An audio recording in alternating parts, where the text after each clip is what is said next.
this is Ken and it's been a while at hindi ako nakapag-upload ng video. And for today's episode, mag-unbox tayo ng iPhone 11 Pro Max. And excited ako guys. So let's do this. And bumili ako ng iPhone guys kasi nga yung old phone ko, actually hindi siya old. Ayan, nasira siya. So this is a Note 8, Samsung Note 8. Ayan. So, without further ado,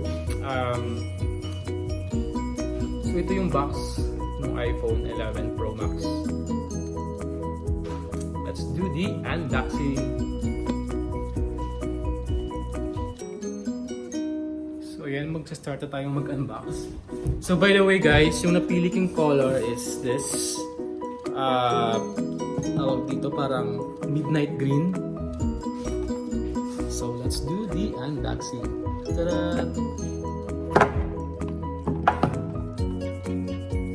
And aside sa midnight green, meron pa silang I think dalawa pang options ng color, but this is a kind of unique color for me and it's new.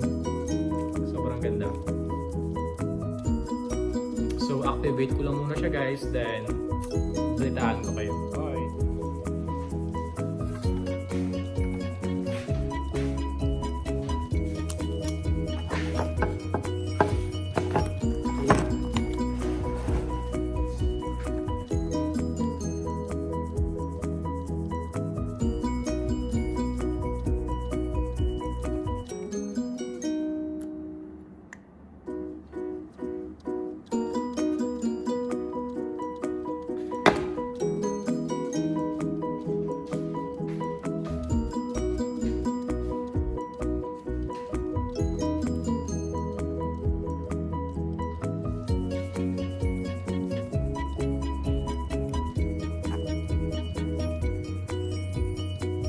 So ayun guys, this is the iPhone 11 Pro Max.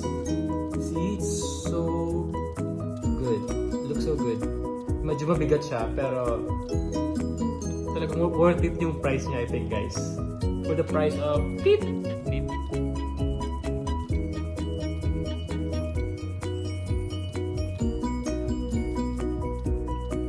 And guys, besides the phone, meron silang free na sticker.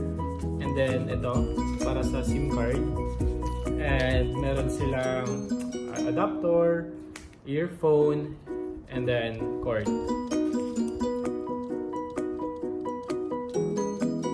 Anything kailangan ko siyang bilhan ng tawag dito, tempered glass and then cover kasi clumsy akong tao, so para hindi na masira katulad ng Samsung, diba? Subang sayang. If nagtatanong kayo sa price nito, ang price nito is so makikita nyo sa online yung price ng iPhone 11 Pro Max